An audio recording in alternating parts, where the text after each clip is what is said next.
Yeah, I mean, talking about coming back from Seattle, getting back into the groove of things, I have to imagine it makes me think about the fact that you've been playing a bunch of shows, you've been touring, doing festivals, that kind of thing, a lot heavier, coming out of like COVID lockdown and all of that than you were in the past. How have you found that? How have you found like balancing your time, still being able to like get work done and make music and still enjoy the whole thing and be healthy and all of that?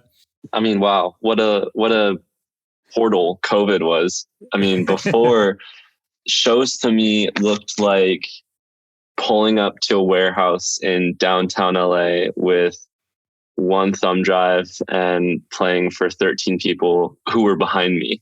And this is a true story. It was like a school bus venue, literally a school bus, and people were just behind me dancing. It goes before that when like DJing for me looked like playing for like a high school party, something like that. And there was like a fair share of like stories that were just, me trying to get my foot in the door. And then obviously through COVID, the magical portal, that's when everything evolved around the song ILY that came out. TikTok did its thing and completely changed everything. So now shows are just completely different. I mean, blown up. And I wasn't one to go to festivals a lot at all. And to me, it was really interesting to see a real crowd and what that looked like. Right. I had been to a few rap concerts in high school. It was just so interesting, like seeing people lined up like a grid up to the bar and just like excited it's to hard see process, you. Right? For sure. And so there was like a whole, I don't know, like appetite and digestion for the music. It wasn't just you playing and supplying music for the current vibe that you were not a part of and just walking into.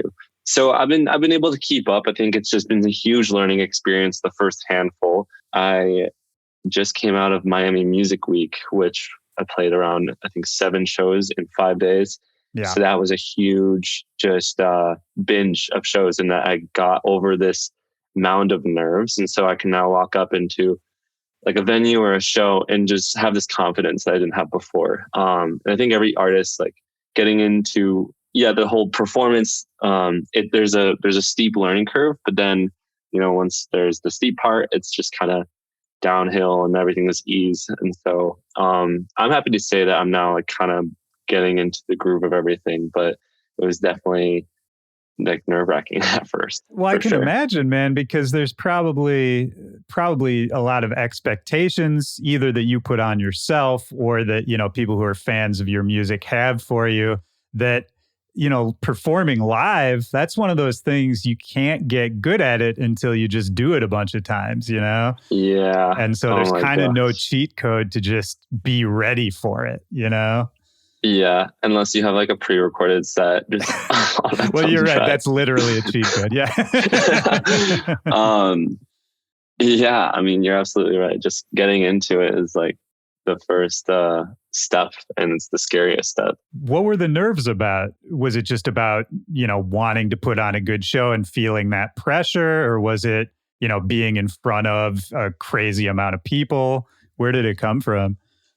I guess there's layers of it. One thing I'll always be nervous about, no matter how like frequent I'm doing it, is an error that's outside of my own, something that is out of my control. And that would be like the lighting fixture behind me is broken. The CDJs are non-responsive. The Ethernet cable isn't linking and talking to the decks.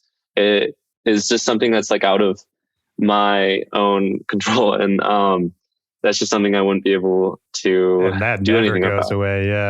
Yeah. So that will always be in the back of my mind. But what I used to be nervous about is just like really how foreign it was to me in the first place. I mean, you're walking up to these clubs, you walk up to the stage at the festival, and you only hear the low end just physically vibrating your chest, it can just like it can make you nervous. And just like seeing all the people walking around, it was just so new to me. And knowing that I was the one that had to go up and be the pinnacle of that whole stage and be in the spotlight to entertain for the full hour was just like simply nerve-wracking to me. And Yep.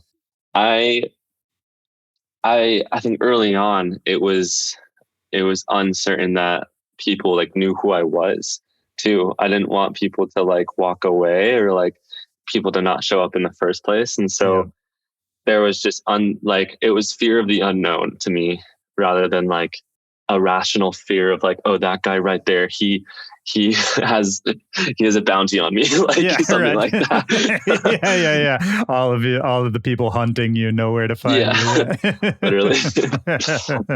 Yeah, I mean that makes sense. Especially you were saying earlier you didn't go to a lot of festivals or that kind of thing earlier in life.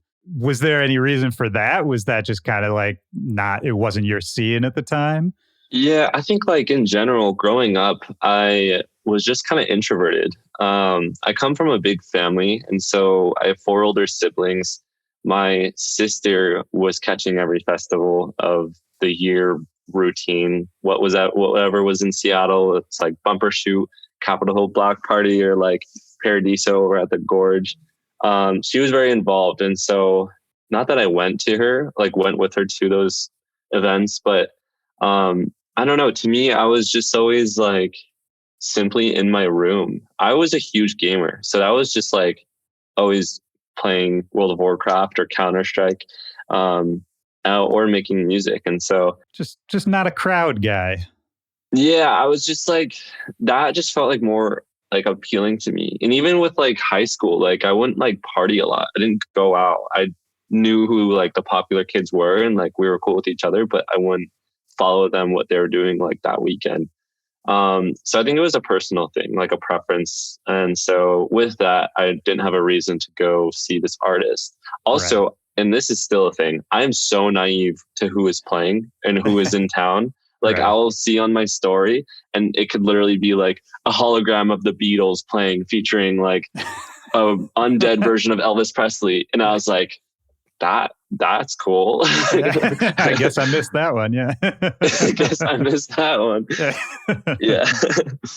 That's really funny, man. I mean, yeah, that all makes sense, man. I feel you on that. When I was a kid, I was very much an introvert, although I did go out to lots of shows. I was kind of obsessed with music, but it really, I think for me became, and like turning into a DJ and getting on the stage and all that. I don't know if it's the same for you, if you relate to this, but for me, it kind of ended up as a way of like, I can be in control of these circumstances if I'm the artist or if I'm the performer. And so all of this stuff that maybe seems overwhelming to me or seems like something I just don't want to put the energy into, if I can control the parameters of it and kind of know what it's going to be in advance and know that I'm going to have a good time because it's going to be shit I like because I'm playing it, all of that, that really helped me over time, Yeah, when it's like just in your control. And again, with time, it's just, the familiarity is the hack of it all. And so, older, the wiser. And all that. Absolutely, man. I mean, well, that's part of it too, right? Like you're still pretty young and your career in a relative sense is pretty young, although I know you've been making music for forever. So, I mean, that's an interesting part of it too, is there's so much potential to it. Like you must be experiencing so many firsts all in a row, Yeah, I mean, I guess in a big grand scheme of thing, like I got very fortunate and early in my career with like TikTok existing and me having older siblings to show me software at like 12 years of age. I can go on my email right now and look up. My friend and I, we used to Skype and just like share our screen and like make beats on FL Studio and like email it to each other. We would like have 1 hour beat challenges. And so I was just having fun with it, really. I think that is really important, and I still have fun with it. And you can be under so much pressure to just create on demand, but like when you're having fun with it, like the inspiration is just handed to you, and you're not Yeah, trying to stab at it. I love the way you just said that, man, because you're right. When you're having fun with it, the inspiration is kind of just handed to you, and it's not something you have to manufacture or put energy into. I think that's a really Mhm. good way to approach it. And I mean, it makes me wonder, I'm kind of jumping around a little, but for you now, how do you keep it kind of that fun, low key kind of energy now that you do have, some hits and you do have people listening to what you're doing, and I'm sure expectations from yourself or your label or whatever it is, how do you keep it fun and how do you keep yourself in that good headspace when you're writing music? Whatever you do in life, to put a big philosophy standpoint, it just goes down to your daily routine. And I think that if you do something every day, like whatever that might be, it's going to fall back to you, whatever that parallel is. And so there was definitely phases where I was stressed out and I was trying to follow up momentum and just create on demand. And it didn't like work. Like it obviously, like you're not going to make your best things, your best art when you're being forced to. And so with that daily routine mindset, you got to really set yourself up in the best circumstances. And so to me, that looked like not working from home. And that is so huge. And when you like, when I had a routine of waking up and getting in my car and leaving to make music, it had me sitting down longer than if I wanted to like turn around and just start gaming. Right. And Yeah. it's so important is that you leave the house and you go out of your way to like make music. And so I found myself working like an extra 3 hours a day just because I knew that when I left the studio, I was done for the day. Rather than if I'm working from home, you make an excuse to yourself that, oh, I can game and then just come back, but you don't end up coming back at Yeah, all. well, that's much healthier, man. I mean, that's balancing work and play, right? Because not Mhm. only do you know that when you leave, you're done working, but also then the house isn't a space that you bring that kind of stress into, right? Yeah. So that just helped me. Also, I mean, like the studio I go to, it's a pretty communal space and there's artists walking around oftentimes, and I get to invite artists over to the studio instead of like inviting them to my house where it's like just a different vibe. Also, I have crazy neighbors. I have really crazy neighbors. Like there's a person above me and there's a person who used to live next door. I think she moved out. But if I just start producing for like 3 minutes, it's just like banging Yeah. on my door. It's not even an option. Yeah. Yeah, the person above me would like drop um, cigarettes like onto my patio, and I think there's because it's out of um, Out of like spite. Yeah. yeah, yeah, and they tell me like to shut up, and they DM me because Oh I'm man. yeah, they're like shut up. So I wouldn't want to make music here. Yeah, well, And that so definitely solves that issue, I guess, or yeah, answers that question of where you're going to do it. I mean, yeah, yeah. I've had those kind of neighbors too, man. I used to have this one neighbor who just I was working on music and she just like listening to music, and she was older woman. She was home all Mhm. day and she'd just be blasting her music. So then I'd turn mine up. So then she'd turn hers up, and Oh it was no, a bad situation, man. I it don't think becomes a either one of us. war. Yeah, not great, not great. But I think even with all of that, having the separate space, having the going to work kind of mentality, that makes Hmm. sense to me. I mean, have Hmm. you seem like a pretty disciplined guy in general. It seems like, you're working hard, you're getting done what you need to get done. Has it always been that way? Like, were you kind of that way as a kid? Like, could you sort of Um, focus in on whatever the task was?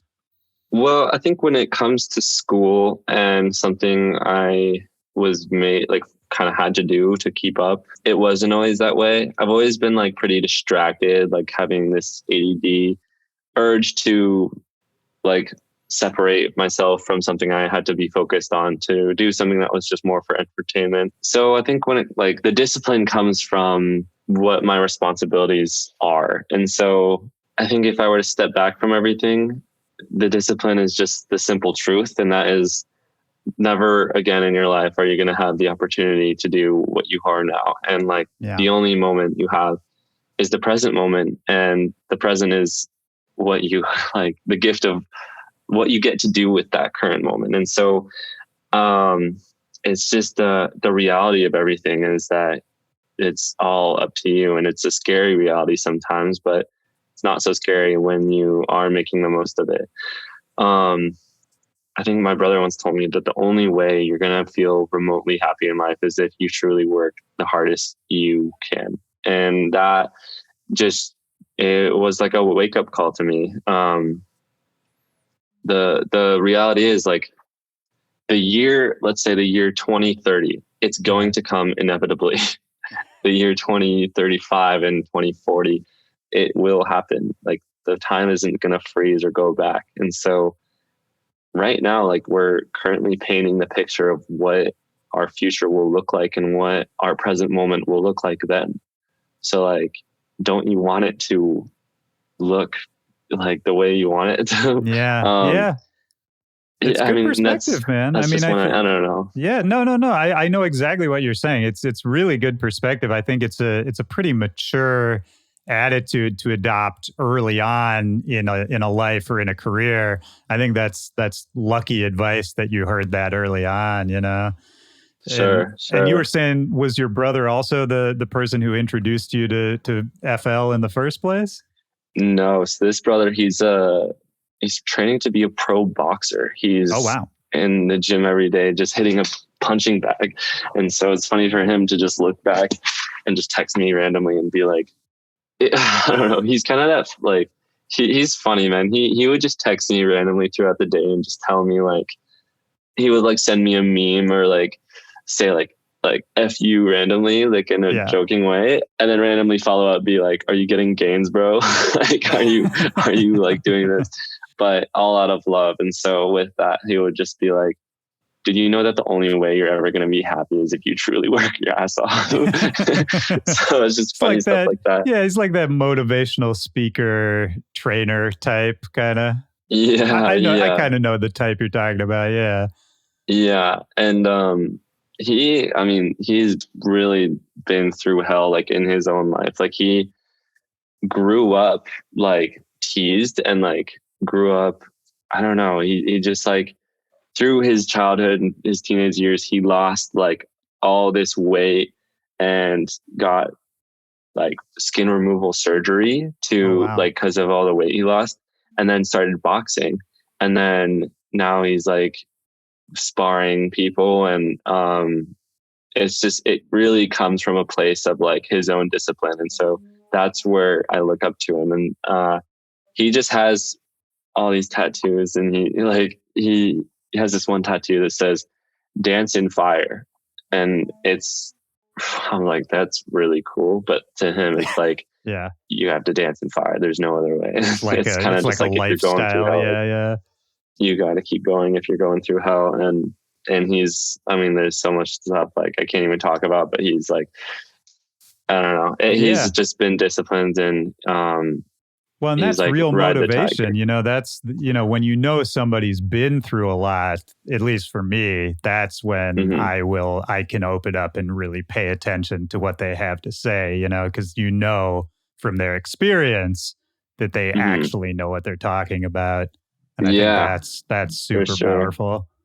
I don't know. It changes the way you look at every day. And that to me, it's just opportunity. Like people would think like, oh, there's days of the week, but like you can look at every day of the week as the same day. And there's no such thing as a Friday, and there's no such thing as a Monday. Right. And, it's all a social construct, right? Yeah, and almost. And so that every day you can just wake up and do the same thing, or you can do something completely different and change the course of your life forever. Like you can do something today that'll make you go to jail for the 30 years or something.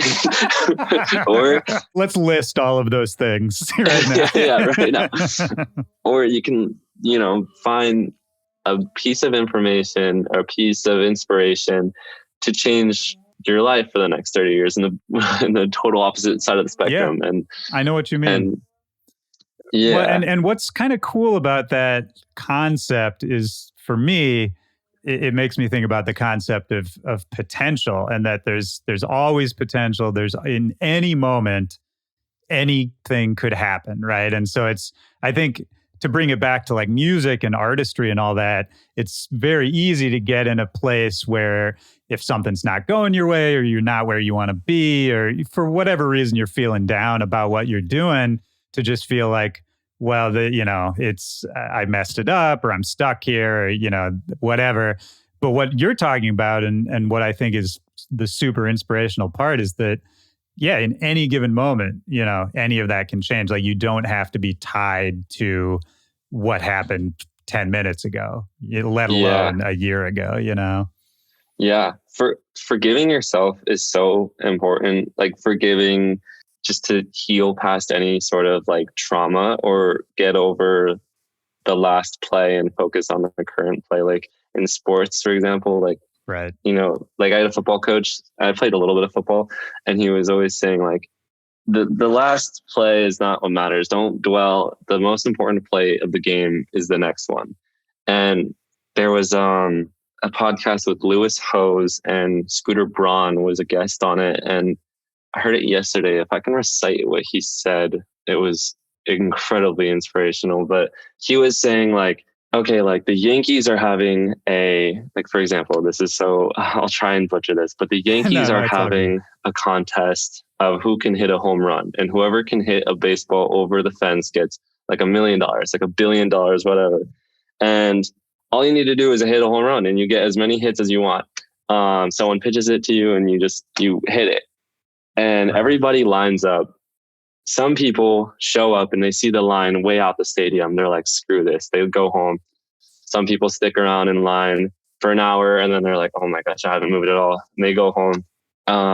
All the way until, if they get up to bat finally, like days later in line, and they swing and strike out, and they look at everyone booing him. He's like, I'm gonna go home. Like, yeah, nobody makes money. The guy who will probably make the $1 billion is the guy who just stays up to bat. And even if he misses and strikes out, he looks up, and it's just, who's up in front of him is the pitcher, is the Yankee Stadium, and the opportunity that if he hits the baseball over the fence, he'll get $1 billion. And just like that, right after he strikes out, he looks and he's like, wait, the opportunity is still right here. Yeah. And everybody can say anything, but it's almost like if an artist puts out 12 songs a year, like a release every month, like let's say after 5 years, like one of those 60 songs is a hit, the people know him for the guy who hit the baseball over, and he was the guy foreverly known as, or foreverly known as the guy who got $1 billion. And that artist in relativity is the guy who had that hit. And so like, you can just swing forever. And you're just going to be known for your best top 1% handful forever. You're right. And I think it's an interesting perspective because, obviously you had a big hit early on, right? With ILY going crazy, which was, and I mean, that was what, like the second or third, like official release you had put out? Yeah, really. I mean, I was making a ton of lo-fi in high school, and it was aimless. Like I had always like put stuff out on SoundCloud, and there was probably about like 30 songs on SoundCloud. But then that ILY song was like, I'm gonna put this on Spotify, and then it was very early. I'm curious. I know you've talked a ton about this, so if this is boring, just tell me and we'll stop talking about it. But I'm curious, like the process of you putting that song out. Were you totally independent at the start of the whole thing? Yeah. So just doing it all on your own? It's a pretty complicated story. I mean, I was independent. Yeah. I found this distributor online that was putting music on Spotify and Apple Music for free. So all you had to do was apply and you were part of their program. You upload your song and then they put it on all these DSPs. Um, it got pretty complicated, but after a few months of figuring it out with the artist Emily, that's when Capitol Records like reached out, and we decided to go with Capitol. There was a few other options, but I was independent before then and all that time. Yeah, so I guess the reason why I'm asking is it's a really interesting thing to sort of, put this song out. Like it's an accidental hit, right? Where it's you make a song you're excited about, but you never could have expected what would have happened, right? So I guess what I'm curious about is like, if you look back at it, can you point your finger at anything you did, either intentionally or unintentionally, that was smart or that helped that happen? Or was it really just like an act of the universe? Well, I think it's important for people to focus on a smaller goal. And it's just really baby steps. For me, I wanted to grow my TikTok following, and that's what all of this evolves around. I was trying to obviously, the big picture is I'm trying to make music for a living. The smallest goal for me was, okay, how can I make people on TikTok listen to my music? I was scrolling on TikTok one day and I was in this Starbucks parking lot. This was back when I was like living with roommates and I was in college. I was working at a PacSun. And in my free time, I was just making music. And so I came across this girl, Emily, and she had posted a TikTok of her just singing the Can't Take My Eyes Off You in her room, just the Frankie Valli cover. And it was a 10-second audio clip. That was going viral. So she was already on the For You page getting all these views. And I wanted people to know that I'm in music. And so my twist on it was that I just downloaded the audio, I remixed it, and it was just a 30-second song. And so I just played the chorus, built it up, and then played a vocal chop little drop. And there was just like house drums to it and this like production. And so I put that up on TikTok. I didn't do anything. It didn't like get any traction at all, actually. Right. But my roommates around me were like, yo, that was dope. Like you should make a full song out of that. And so I added a second verse, which is literally just the same lyrics. There's only 10 seconds of audio to make of it. So I made it into this like 3-minute song. And then I put that on TikTok. Still didn't do anything. And then I put it on SoundCloud. And then SoundCloud started to really like gain traction. Interesting. And then Spotify came about, and then just playlisting, and then labels. But it came down to me focused on a smaller goal than everything else, is that I was just trying to get people to listen to it on TikTok, and so that they would know that I was making music. It wasn't promoting that song, because I wasn't planning on releasing that song. I mean, that really leads me to say that what's really important is having people around you telling you like what's dope and what's not. If my roommates weren't around me and saying like, dude, make that a full song, like I would have never made it a full song. Were they also producers? Were they trying to do the same thing? Yeah. So I was kind of the only one in that house or apartment making like house music. I had a guy who was just like singing and doing like alternative guitar stuff, saying like, dude, make that a full song. Right. So everyone was kind of like in like this indie genres. But it's so important. And there's that energy is infectious, I think, too, right? Like if everybody, even if you're not doing the exact same genre, I think, just being young and hungry and having people around in that same mindset, I think that really helps. Yeah. We were all like itching so hard. There's just so many little things we were doing that were just like so college life. Like but what? I mean, for example, we had to get to school and none of us had cars. Well, I later then got a car, but we had to like make trial accounts on this beta company startup. that they were like Uber, but they were motorcycles, and they gave out free trials. So every week we were making new emails to like just to get free motorcycle rides. That's amazing. Get a free ride to school, and wherever we needed to go. And it was like the same 3 motorcycle drivers in our area, so they're obviously just. So they like, knew what you were doing. I'm like, yeah, hey, I'm Dylan. Like, hey, I'm this next name. But yeah, so. That like back to the importance of having your friends around. I'm gonna tell this story from the perspective of the producer Kashmir when he was in this rap group, the Cadillacs. If you are familiar, yeah, the Cataracts, or Cataracts, yeah. No, he's great, man. I love him for sure. Yeah. So when he made the song Like a G6, apparently he was producing. I don't know if it was a rap song, but he was just producing this song. And he had a pluck melody that he was just like doing this dun, dun, dun, dun, dun, dun. And then he dragged in a 808 patch, and then it just goes gong, gong, gong, gong, gong, gong. And he was like, oh, shoot, like mess that up, go back.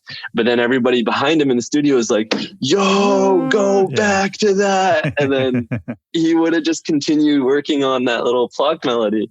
But if no one was behind him, Like a G6 wouldn't exist in the world. Yeah. No, it's true, man. I mean, and it's interesting because sometimes you can be the best producer in the world, but it's so easy to kind of have that tunnel vision while you're working that you lose the bigger perspective of kind of just what sounds good, because you're kind of on a mission at any given time.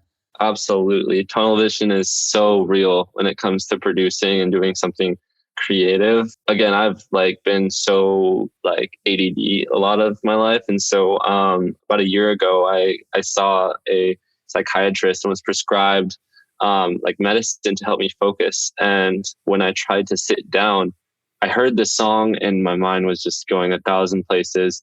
And when I tried to work on music, I was just sitting down with the percussion and working on it. And all of a sudden there's 14 plugins on my percussion bus. And I'm like, what am I doing? The whole, the song's not about the hi-hats right now. It's about the grand scheme of everything. And it's, it's just, I don't know. You gotta see the big picture. It's so important.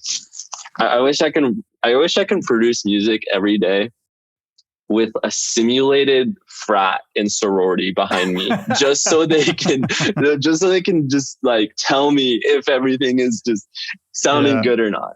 So I don't just you gotta get those 13 people who were behind you for that early show.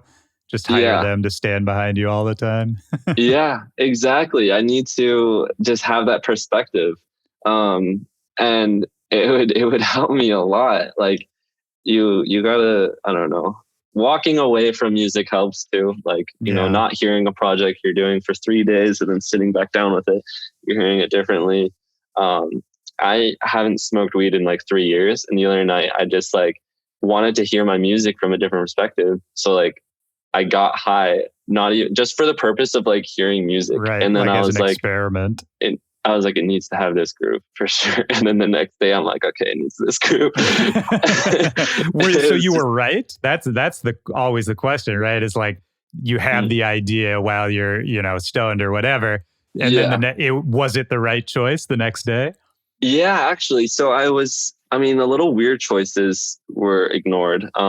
I tried to write down some of my thoughts. I was I need to focus on the beat and not focus on the beat outside of the vocal. And then when you tie them together, it'll just be a better product. I saved a new version. So let's say I'm making a song and then I do I save as, and then part 2, from a different perspective. And then hearing that, I'm why are there 80s drums right here? But the main idea is that there needed to be drums right there, or a groove, in some part of the song. So it's just perspective, really. And when you're making music, it's important to be vulnerable and digest thoughts from other people, a frat and sorority behind you. Another perspective of yourself, whether you're drinking in the studio or high in the studio, or an A&R. And that's when an A&R has helped me so much in my career. Her name's Natalie Dodge. She's just been great. She's with Astralworks, my label. All of my music evolves the most when I get to hear her feedback and then dive in and really imply her notes. So it's good. That's really good, man. I mean, finding that kind of relationship, somebody you trust and can build that kind of trust with over time is super valuable. I mean, I'm sure you know as many as I do. I think just as many people fight with A&Rs as listen to them, you know? And for some artists, I think that can be really tough to deal with. So I'm glad you found a good person. Very grateful. I mean, did you ever? I think the problem people run into is an ego problem, right? Where you don't want to let somebody tell you how to make your music or your art or whatever it is. Did you ever have that, or have you always been pretty chill in the studio, pretty open to people's feedback? Yeah, I mean, there's a degree of that. There's always going to be an element of like, or not an element, but like a whole blanket layer of what makes you your own artist. It would twist the theme of how you produce your music. And like, I love to make my music stand for sounds for good feels. Like my whole SoundCloud days, my bio always said mellifluous, and it was sweet, pleasant, musical to hear. And that's something I always stand for. I don't want to make music where it just sounds like slap house. I don't like, I can't do that. I love the high energy. I love the beautiful layer to it. There can be an edge. There's definitely like darker songs out there, like Marching Band I just made with Nitty. I'm extremely stoked about that song. Yeah, that's a great tune, man. Thank you so much, man. Yeah, so that could have been a slap house song. You know what I mean? And slap house, like I could have just completely sold my soul and forgave into the JC Penny radio, like anything I know exactly what that's great for the sync services. But what's true to myself is that I want to be cutting edge and I want to be what's next. And I don't want to follow ideas. I don't want to follow trends. I've gotten demos where they sound like songs where it's just you know how some house songs, like pop house songs, they have like the ba ba bee boo or whatever post chorus melody, and it's a vocal post chorus melody. I'm like, I can't do that. There's no, like, so many people are doing that right now. Like, what's gonna make that sound like me? That is, for example, something I would avoid to save my own project. So like maybe an A&R out there would be like, do this song, it's a hit, man. Like, just do it. I think that is where I would protect myself. So there has to be an understanding of where your project is. And I'm just grateful that my team is on board with that. So my management understands my project and my label does. And together, it's just an effort of building that and evolving where it goes in the future. That's a beautiful thing, man. I talk a lot on this show about the importance of finding the right team and the right people, and the earlier, the better. As soon as once you get to the point where you need a team, like finding the right ones is maybe the most important choice you can make. Yeah. And it's a hard one because you don't know. I mean, everybody's a stranger when you meet them the first time, right? Sure. And, it's just about like it's like building your sports team. Like you got to have that quarterback and all that. Yeah, no, absolutely. And everybody's got their own skill set that they bring to the table. Absolutely. And it's interesting you were talking about, not wanting to sort of copy like just a hot trend or a hot style, which made me think about pop music and the idea of pop music in general. Because I don't know exactly how to categorize what you do, but there's a pop element to it, right? There's like a dance element, a pop element. And pop music to me is interesting because pop is timeless. Like everybody throughout the decades loves pop music, but then pop music is also very of its time. So you're talking about the slap house thing or the vocal post-chorus like chop thing, which is very of this time, right? Yeah. So I guess I'm saying all of this to ask you in like, what does your songwriting process look like? Like, how are you able to approach making something that's going to appeal to a lot of people, but also kind of imbue it with something that makes it, stand out? Yeah, I mean, what makes a great chorus to me, I love the emotion of having something that feels euphoric and has a production that feels driving and energy. And together that binds into something that is just a hybrid of what I hear dance music as and what I want my project to be about. So I think when I sit down with people in a session or whatever, I just tell them what I'm about. And that's just like sounds for good feels. And there's just such a fine line to not be like too corny or whatever, too pop. And that I just lay down chords and I just start producing for them. And it's usually chords first.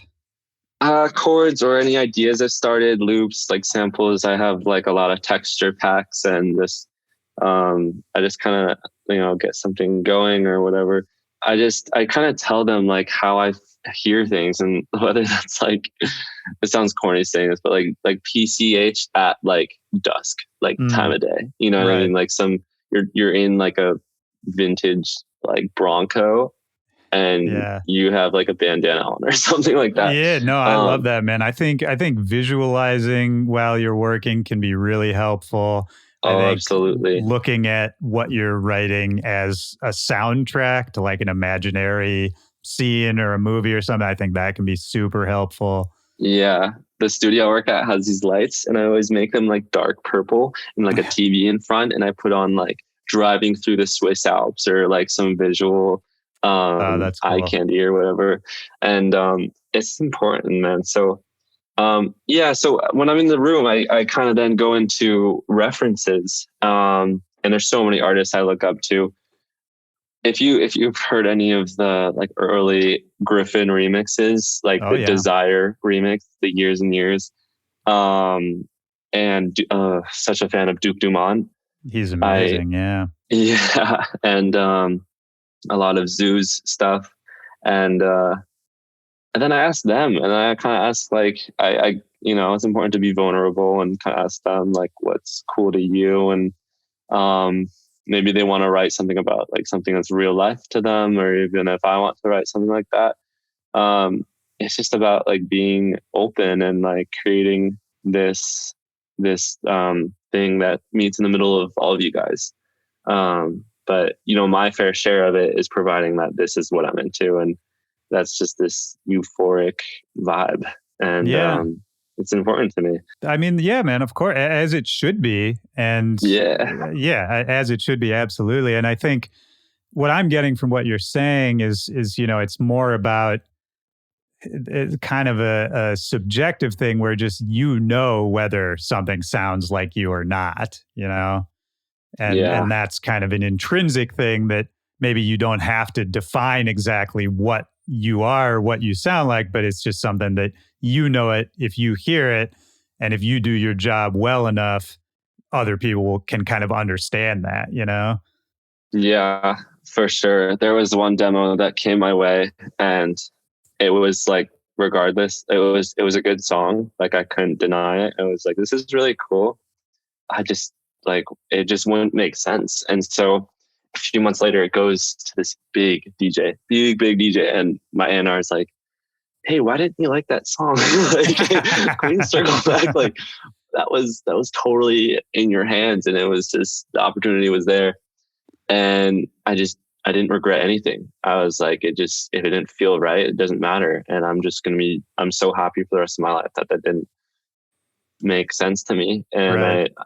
You gotta have confidence of things you've said in the past, and like it's okay to regret, but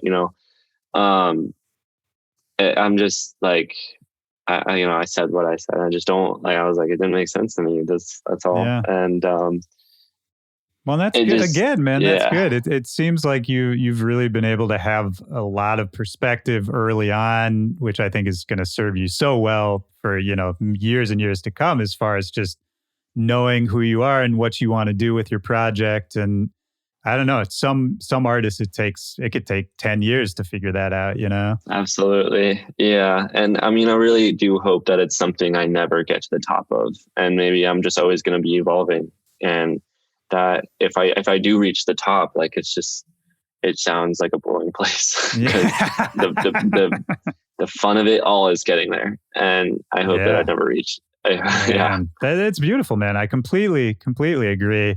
I mean, talking about the future and future plans, like, do you have ideas for how you want this project to evolve? Whether they're small things or bigger things that would be way down the line, like what do you think about the future of Surf Mesa, either in terms of sound or in terms of just things you want to experience or do or be a part of? Yeah. Really, whatever comes to mind. Well, I mean, the big picture of it is I was born with this foundation of a passion that's burning for music. And the big picture of it is that I want to make music for the rest of my life. And again, when I'm focusing on the smaller goals, and it's always the smaller goals for me, not that my goals are small, but Right. like Right. No, I know I'm, exactly what you you know, mean. You're looking at yeah, it yeah, smart. Yeah. yeah, like baby steps. I'm trying to roll out the ideas and music that I have now. I want to collaborate with the artists that I've been on a text chain with, and I want to finish our ideas. And though there are artists that I've looked up to for a long time, and the artists that have had their series of hits, and I have been inspired them to get into making music and to just inspired to find my sound through the way they found theirs. Yeah, my smaller goals look like finishing those songs and getting them out, and then those will lead to more smaller goals of how I'm going to perform that and incorporating it into my sets.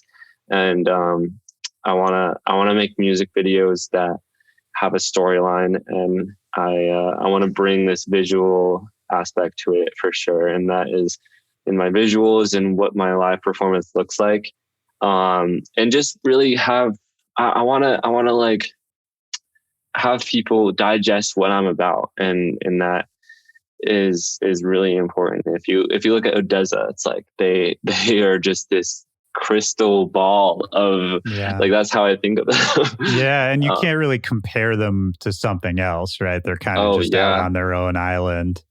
yeah, for sure. And so it's just the journey of figuring out myself. But right now it's just I'm making something, I'm making music that is just incredibly inspirational to me, and I've got to roll it out, and it'll be coming out this year.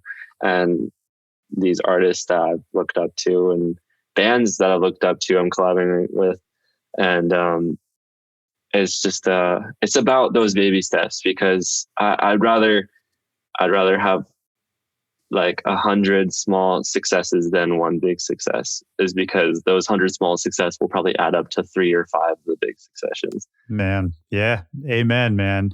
What were some of the early songs or groups or artists that really started this obsession with music? Like, if you think Yeah. back to, like, when you were a little kid, do you remember like the first couple things that you heard that just made you super excited? Yeah. So, I mean, that goes back to my Guitar Hero days in Rock Oh Band. yeah, oh yeah, That was the first time I heard When You Were Young by the Killers. So instantly the Killers became such a muse to me, and still are. Um, and yeah, you know the song Human by the Killers? I do. Yeah. I I've tried so many times in a session to write a song to those chords, and it just does not work. I'm like, all I hear is like, "Are we human?" Yeah, right. um, Exactly. Yeah, it's too close to yeah, the I'm the like, there's no source. way. I'm gonna just leave that to them. That's their legacy. You know, I'll get into like dance music inspirations, but like I love like Phil Collins. I love David Bowie, of course, and Brian Adams for sure. But Was that getting play in your house when you were a kid? yeah, so my dad was a huge jazz fanatic. He was always playing the saxophone in the house, like growing up. He just wouldn't shut up ever. He was huge on his records. Yeah, he loved all of the classics, and so that was a good way to have an understanding of what was cool and hot back Yeah. then. Yeah. Um, Well, that's that timeless pop thing again, too, right? Is you can hear music made decades ago and the good stuff yeah. still works just as well. Oh, for sure. Yeah. Yeah, yeah. So that was a good way to have an understanding of, what was cool back then and still is. But in terms of the dance music inspirations, I've always looked up to Calvin Harris. The way he has such an understanding of like the pop scoop and making it so tasteful. And the dance scoop as well. I mean, there's a lot of people, man. I've been listening to a lot of deep house recently, and I'm a huge fan of Lane 8, Nora and Pure. Leia Youth is incredibly talented. Amazing. Just ear candy. That to me is music that I will play on a road trip, and I can play through like hours and hours of it. I couldn't listen to tech house for 10 hours, but like if I can listen to like Nora and Pure stuff, and just that chill, soothing music. Growing up, like from a young age, Deadmau5 and Skrillex really inspired me to make dubstep when I was very young. Did you make some dubstep tunes when you were a kid? I tried to. I had stock plugins in FL, and I tried to make wub noises. So I had like a 3 oscillator synth on stock FL, and I learned how to make LFO noises, and like it was the best I could do. Was anybody showing you how to do it? Did you have any mentors early on as far as production goes? My brother was getting a good understanding of it. So again, he was showing me, and then he was doing himself. There was a few YouTube videos out there, a few creators that were consistent with it, and that was definitely helpful. But I wasn't getting like drum kits, or I wasn't buying synths. I wasn't cracking synths for sure. Wasn't back then, at least. Maybe a little later I was. But that's all right. We won't tell. Yeah. So my brother would watch a video on how to make an automation clip, and then my brother would like show me after. I'm like, dude, how do I like make this fade out or something like that? So that's when it would rally onto me. But yeah, he stopped making music after a few years. But I guess I just kept having fun with it. Yeah, man. And I think that, we started off talking about how you kind of just gotta follow the fun of it. And that's usually the indication that you're on the right track, whether it's, it could be any interest. But yeah, I don't know. It's so many people. I feel very lucky. I would imagine you relate to this, but for me, it was the same way, where like music was just always the thing. Loved it. It was my like burning passion since I was a kid. And then I know lots of people who don't find the passion till way later, or people who aren't sure what they want to do, and it takes them a while to figure it out. And it just makes me so grateful that I kind of just locked into this for whatever reason and managed to follow it. I don't know. It'd be rough the other way. Like what? I don't know. Everybody needs a passion. It would be. Yeah, I thought I was gonna, like, obviously it's never a guarantee that music is gonna work out for everyone. It could be a perfectly fine hobby, and you can have a guitar in the corner of your room and just like sit down with it. You could stream your favorite artists and keep up with their albums. But it's just such a blessing to be able to get a grip of it firsthand and just be pushing it as your own career. It's like I really feel like I won the lottery to be able to do what I do. And, not everybody has that at all. And when there was a time of uncertainty in my life, I was like a high school student. Of course, I was still putting stuff on SoundCloud, but my senior year came about, and I was like, I had failed classes all throughout high school. I was taking 2 extra online classes my senior year just to get past with graduating with a 1.8 GPA. Oh, yeah, just barely getting out the door. Just barely getting out. I couldn't go to any colleges around the state, around the country, unless they were open admission. So there's an open admission computer science school in Arizona that I wrote an essay to. It's the only college essay that I ever wrote to get admitted. And they accepted me. And so that was my plan. I was like, thank goodness I have something to say to my teachers and something to say to the parents of my friends when they're like, so what are you doing after? Because when you're a senior, there's no stress, no question that gives you more stress than that. The worst, like, oh, so what's your big plan, dude? Like, I've known you since you were 6. Like, what are you going to do with your life? And so I had something to say, and that was my commitment until this one day in the summer. I was at some graduation, like farewell party, and I was on a scooter, and I was like doing a manual down this hill, and a ton of people were like just hanging out outside. And I basically like fell off my scooter. Like it wasn't like a Lime or a Bird scooter. It was like a razor push toy. And I was doing a manual and I just ate it and I snapped my tibia and fibula.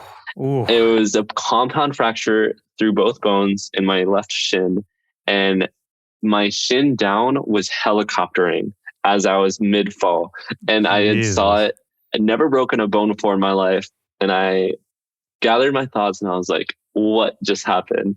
I was in disbelief. So I was staring at the sky, ambulance comes, and I was just in my bed for like 4 months, and I made the EP Bedroom, which is on my Spotify. It's like the first release on Spotify that I had, because everything else was on SoundCloud. So it's just a ton of like lo-fi beats and all that. And then once I could walk again, obviously I didn't go to Arizona for computer science. That's when people in California who are doing music, the same indie guys, invited me down. Right. And that is just such a blessing in disguise, where if I had not done a sick ass manual on a scooter, I wouldn't have been surrounded by those guys who helped me pursue music. And that again is just funnels into the whole perspective take, and that, you know, things could be bad, but bad isn't bad forever. Yeah, bad isn't bad forever. And like we were saying, like you were saying, even with that baseball analogy too, it's, you know, because one way to look at it is like, you broke your leg, you're laid up in bed, and your life is kind of just shelved for a while. And it could be easy to get stuck there, as opposed to kind of pivoting and, you know, trying something else and doing something different with whatever capabilities you have while you're laid up. And man, I think you're right. It's all perspective, and it's all kind of just continuing to show up and to put effort in, right? Yeah, for sure. And so even if you don't know where that effort is going or what you're exactly trying to do, you know? Yeah, there's never effort that gets lost into the abyss. It just always circulates somehow. It was a weird way how I ended up here talking to you. Yeah, no, it's great, man. I love it. Yeah. I'm relating to a lot of what you're saying.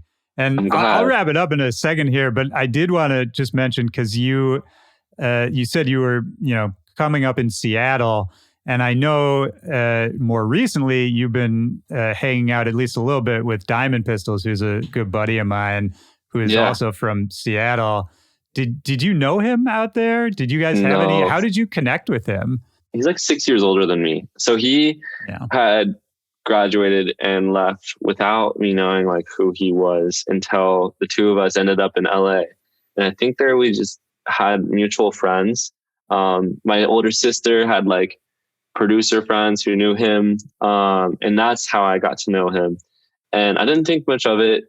We then got more and more mutual friends, and then we started working in the studio together, and he's now like one of my best friends. And he's the best dude, man. I love him. He's the best. Yeah. So you're familiar with him, yeah? Yeah. I mean, he and I have the same manager, and I've known him, kind of since, I mean, I think I met him like right after he moved to LA. So I've known him through the whole journey, and seeing what he's been able to do now, man, it's amazing.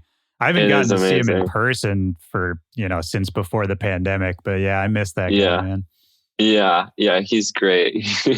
It's so wild, man. Like, we have the same area code, and it's a random area code. It's not like the traditional Seattle one. It's like just outside is random. Oh, that's funny, man. Yeah. Well, and he had, it's sort of a similar journey in the sense that, when he started off, he was making heavier music and bass music and all that. Yeah. And he's completely transitioned to, all the amazing shit he's doing now. I mean, I think about him, I think about you, I think about other people you've worked with, like Nitty Gritty, who are all excellent producers. Like, all of you guys are very good at making music, obviously, and could make a lot of different styles. Mm-hmm. And I think what we were talking about earlier of kind of defining your sound and really sticking to what feels right, it makes me think about all of you guys, because I think Nitty Gritty is very good at that. I think, Christian's great at that. I did want to mention Nitty Gritty as well, just to talk about the marching band song. How did you meet him? Because you guys are in, I feel like, slightly different scenes. Yeah. So he was in from Miami in LA, and we had been talking for a little bit, and it was just like an email thing. Like I was like, I'll send you some ideas, and I sent him like a folder of like half finished projects, and he picked that one out. And I was like, yeah, this one is sick. And so we just finished it. We got in the studio, and I had like 40 versions of that song. It was just a long time coming. I would work on it like once every 2 weeks for a year straight, where I was just like, I still can't really like get breakthrough. I had sat down with Jaws. It was going to be a collab with me and Jaws for a little bit. But it was just about getting the main idea to where it sat right. And so Nitty had this just idea where he was like, what if there was just like a sine wave bass line that just like descended, and then a mid bass line that was doing the tapping. And it was that technical thing that was just a little breakthrough. And I was like, this is cool. And then we continued to make it like a Kill Bill vibe. And then it's when we started to like paint the picture of what the song was about. And so from there, I started to tease it out in sets. And the more I saw a great crowd reaction, I was like, all right, we got to put this out. So it has now been birthed, and people are loving it. It's really cool to see. And I love, the feeling of having a song out there where people incorporate it more and more in their sets. And that it's just been digested well all around. So Nitty and I are proud of our child running around. He's going to graduate high school soon. It's a good kid you got there. Good kid. Good kid. So bright. Big future for that kid.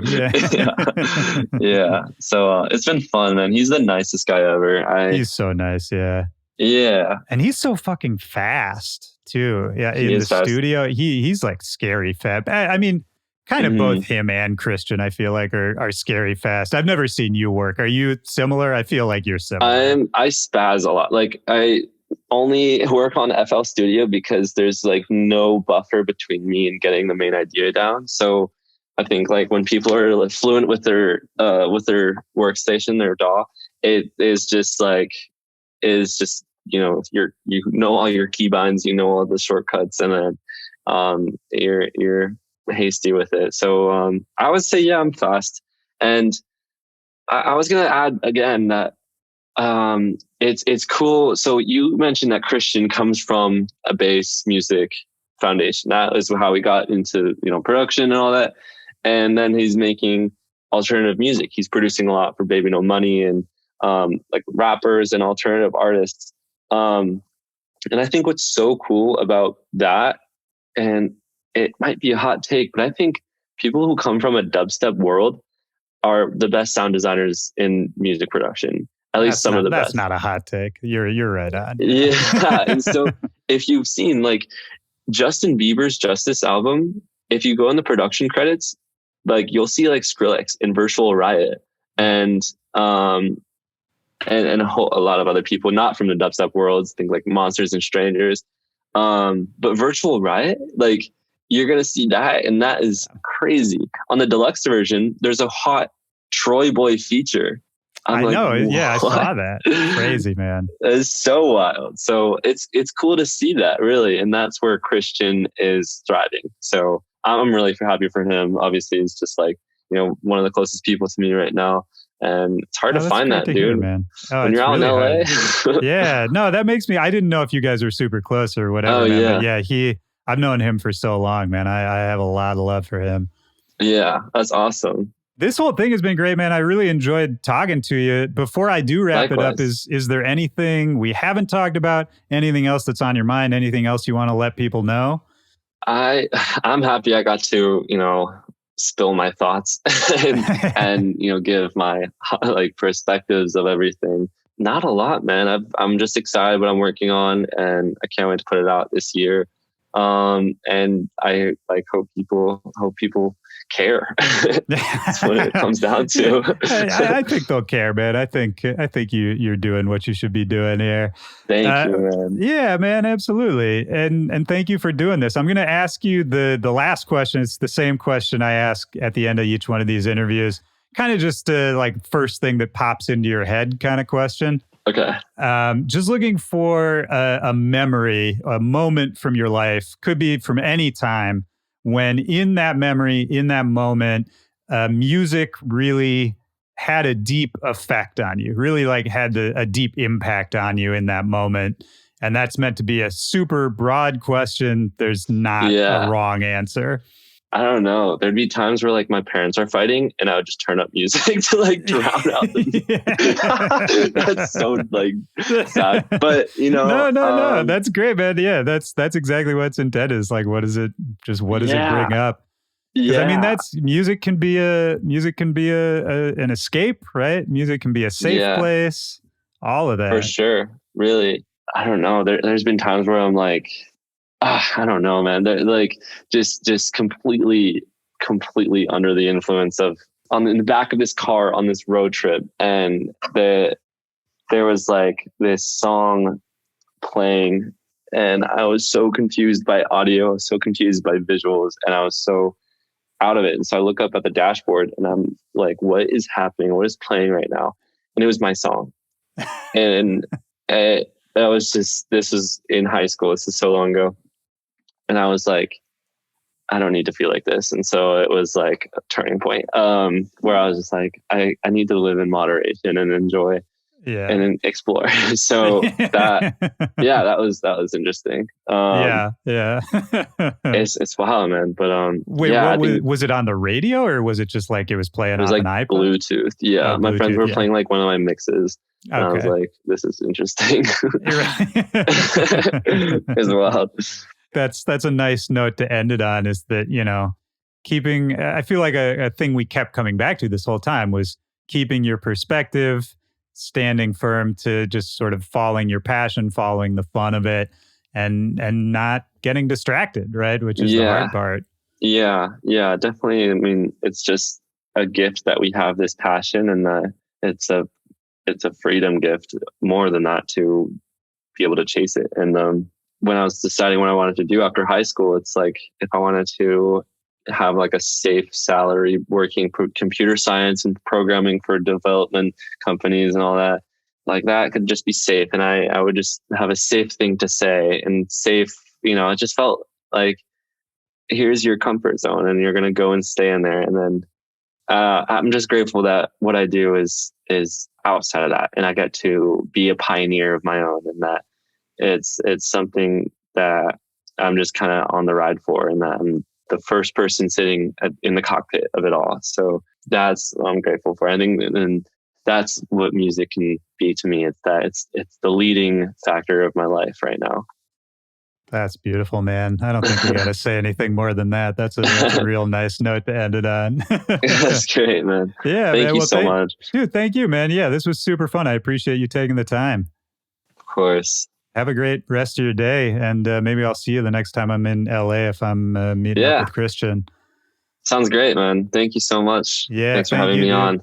Absolutely. Yeah. Take care. Peace. Bye.